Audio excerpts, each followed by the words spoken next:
Guilherme Carey, o pai das missões modernas, 1761-1834. O menino Guilherme Carey era apaixonado pelo estudo da natureza. Enchia seu quarto de coleções de insetos, flores, pássaros, ovos, ninhos, etc. Certo dia, ao tentar alcançar um ninho de passarinhos, caiu de uma árvore alta. Ao experimentar a segunda vez, caiu novamente. Insistiu a terceira vez. Caiu e quebrou uma perna. Algumas semanas depois, antes de a perna sarar, Guilherme entrou em casa com um ninho na mão. "Subiste a árvore novamente?" exclamou sua mãe. "Não pude evitar. Tinha de possuir um ninho, mamãe", respondeu o menino. Disse que Guilherme Carey, fundador das missões atuais, não era dotado de inteligência superior e nem de qualquer dom que deslumbrasse os homens. Entretanto, foi essa característica de persistir, com o espírito indômito e inconquistável, até completar tudo quanto iniciara, que fez o segredo do maravilhoso êxito da sua vida. Quando Deus o chamava a iniciar qualquer tarefa, permanecia firme, dia após dia, mês após mês, ano após ano, até acabá-la. Deixou o Senhor utilizar-se de sua vida não somente para evangelizar durante um período de 41 anos no estrangeiro, mas também para executar a façanha, por incrível que pareça, de traduzir as Sagradas Escrituras em mais de 30 línguas. O avô e o pai do pequeno Guilherme pertenciam à igreja anglicana e eram sucessivamente professor e sacristão da paróquia. Assim, o filho aprendeu o pouco que o pai podia ensinar-lhe. Mas não satisfeito com isso, Guilherme continuou seus estudos sem mestre.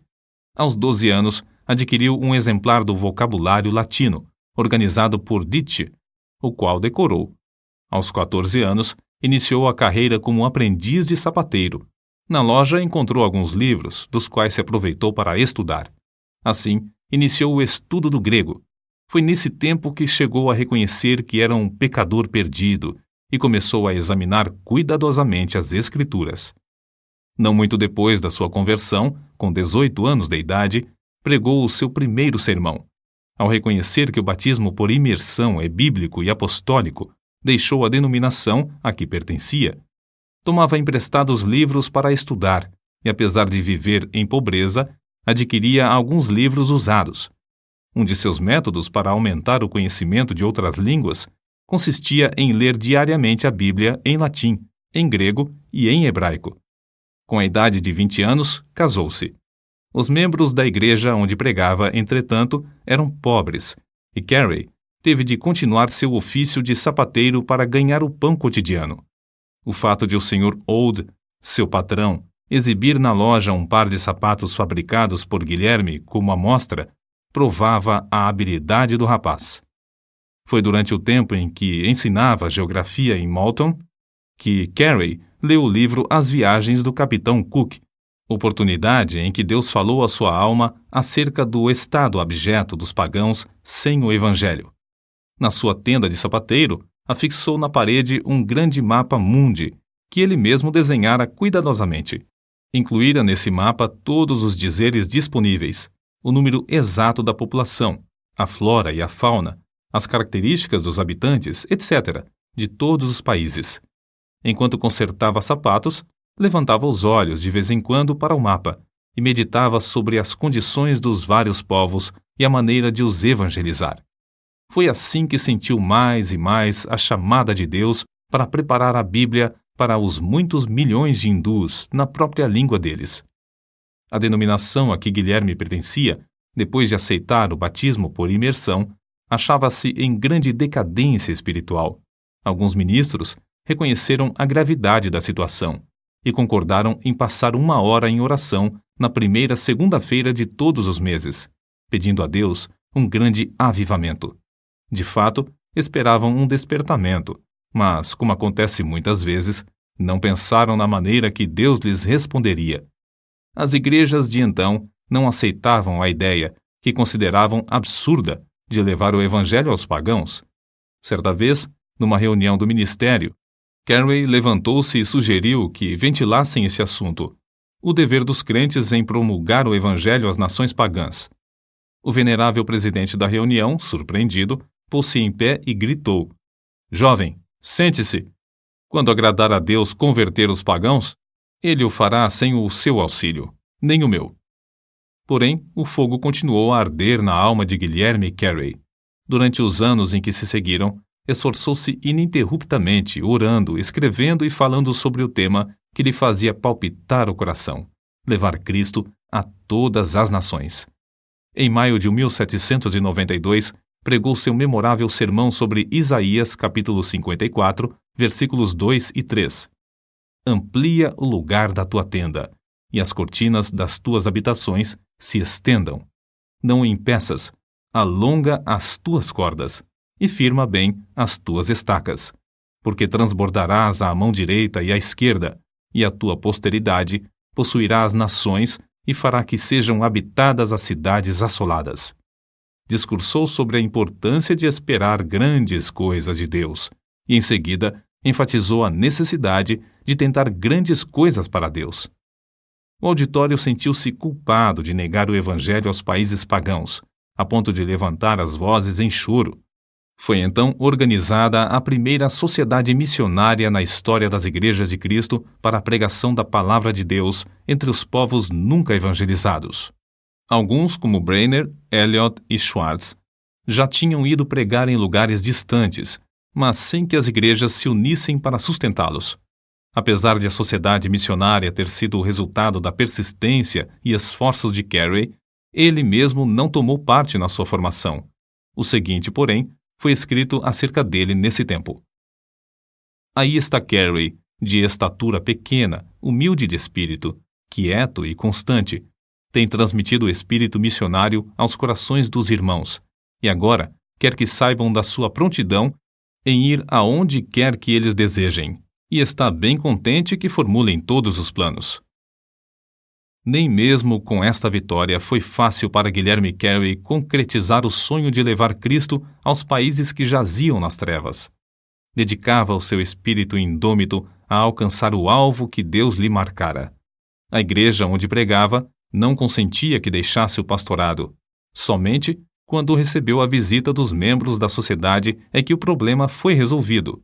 No relatório da igreja consta o seguinte registro: apesar de concordar com ele, não achamos bom que nos deixe aquele a quem amamos mais que a nossa própria alma. Entretanto, o que mais sentiu foi quando a sua esposa recusou terminantemente deixar a Inglaterra com os filhos. Carey estava tão certo de que Deus o chamava para trabalhar na Índia que nem por isso vacilou. Havia outro problema que parecia insolúvel. Era proibida a entrada de qualquer missionário na Índia. Sob tais circunstâncias, era inútil pedir licença para entrar. Foi nessas condições que conseguiram embarcar, mas, infelizmente, o navio demorou algumas semanas para zarpar, e pouco antes de partir, os missionários receberam ordem para que desembarcassem. A sociedade missionária, apesar de tantos contratempos, continuou a confiar em Deus. Conseguiram granjear dinheiro e compraram passagem para a Índia em um navio dinamarquês. Uma vez mais, Carey rogou à sua querida esposa que o acompanhasse, mas ela ainda persistia na recusa. Nosso herói, ao despedir-se dela, disse: se eu possuísse o mundo inteiro, daria alegremente tudo pelo privilégio de levar-te e os nossos queridos filhos comigo, mas o sentido do meu dever sobrepuja todas as outras considerações. Não posso voltar para trás sem incorrer em culpa a minha alma. Porém, antes de o navio partir, um dos missionários foi à casa de Carey. Grande foi a surpresa e o regozijo de todos ao saberem que esse missionário conseguiu induzir a esposa de Carey a acompanhar o seu marido. Deus comoveu o coração do comandante do navio a levá-la em companhia dos filhos sem pagar passagem.